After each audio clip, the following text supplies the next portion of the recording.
4 free agent bats the Seattle Mariners should sign this offseason. Let's talk about it.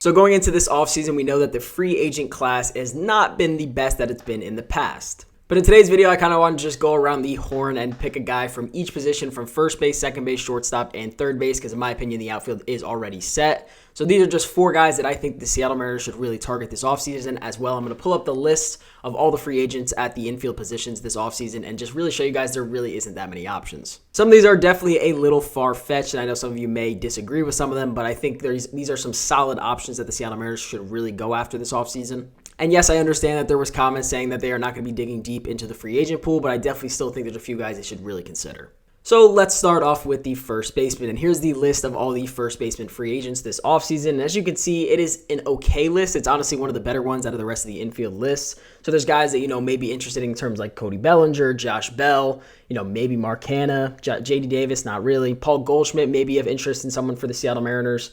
Somebody like Carlos Santana, maybe bringing him back. Justin Turner, who I definitely think they should bring back.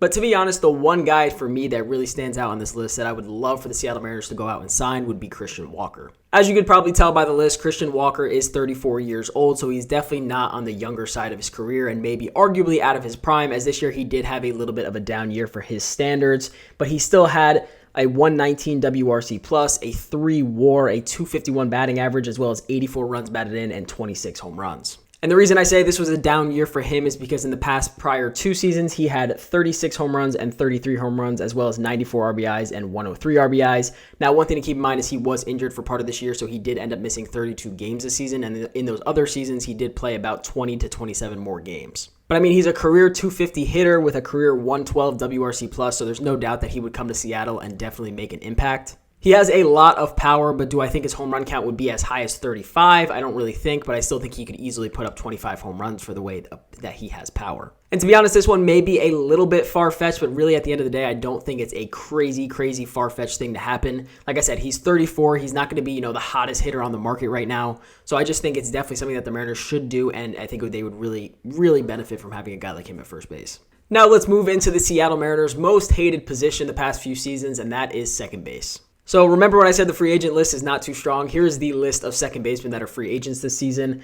As you can see, there's a few that I'd be interested in. Brandon Lowe, I'd be interested in maybe even bringing Jorge back and maybe Ahmed Rosario. But in my opinion, I think there's one guy that really stands out to me on this list that I would definitely be interested in the Mariners bringing in, and that would be Gabriel Torres. One thing to keep in mind in this video, I'm not going to be talking about money. I'm just going to be strictly talking about the player themselves and which ones I'd be super interested in the Mariners bringing in. Now, I know this answer may surprise some of you out of this list, and like I said, it's really not that stacked of a list, but Gabriel Torres has definitely been a reliable bat for most of his career. I mean, he's a 265 career hitter with a 113 WRC+, so he's arguably even a better hitter than Christian Walker, not in terms of power, but just being an overall hitter. He's had one season in his career where he had under a 100 WRC+, but every other season, meaning 6 other full seasons, he has had over a 100 WRC+. He does have a little bit of pop in his bat. He has lost a little bit of that over the course of his career, but again, he's a second baseman. As long as he hits for some high average, this year he's driven in 63 RBIs, 15 home runs. We don't need a lot of power out of a guy from second base, just driving a lot of runs, get on base, be a setup man.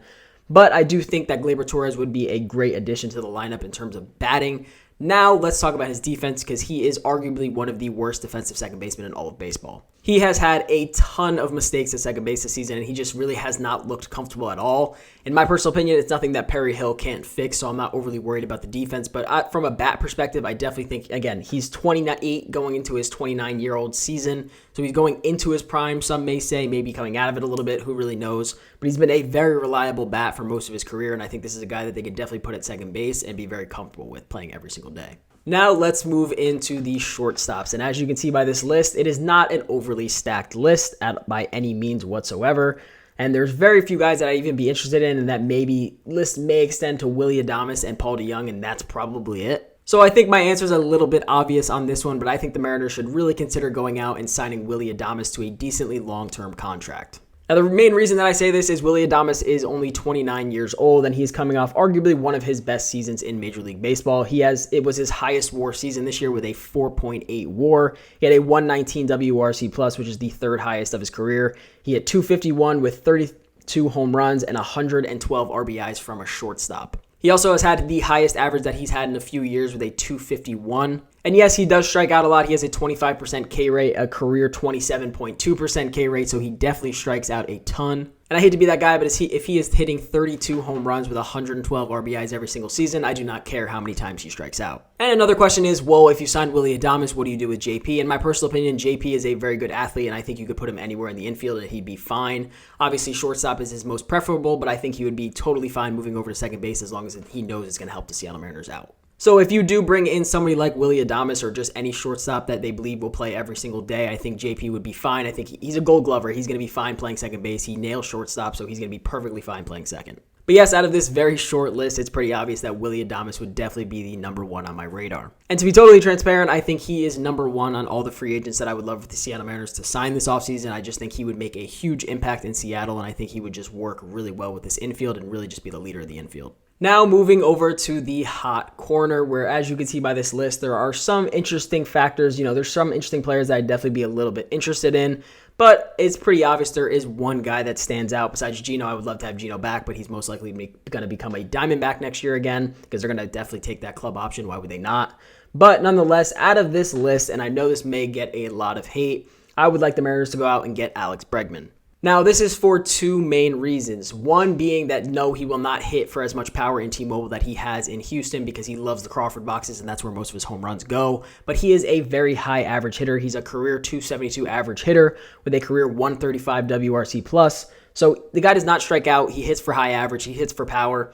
This is definitely a guy that you would want as your third baseman. Now, that being said, there is a little bit of a comical aspect because I would love for Alex Bregman to become a Seattle Mariner and see how angry Houston Astros fans would get at that. And they would really definitely just despise him and he would be absolutely booed every single time they play. Now, seriously, all jokes aside, I know a lot of people do not want Alex Bregman to become a Seattle Mariner just because of obviously the long-term hatred the two teams have for each other. But I do think this is definitely a guy, especially out of this short list of free agent third basemen, that could come into Seattle and make an impact from the start. He is 31, so he is definitely getting up there in terms of age, but I still think he's going to be a productive hitter for a few more years, so I would sign him to maybe a 2 to 3 year contract, see what he does, and then maybe consider extending him if he really is still trending upwards, or even just staying where he's been at his entire career. But honestly, out of this short list of third basemen, he is probably one of the main ones that I'd be even a little bit interested in for the Mariners going out and spending a lot of money on.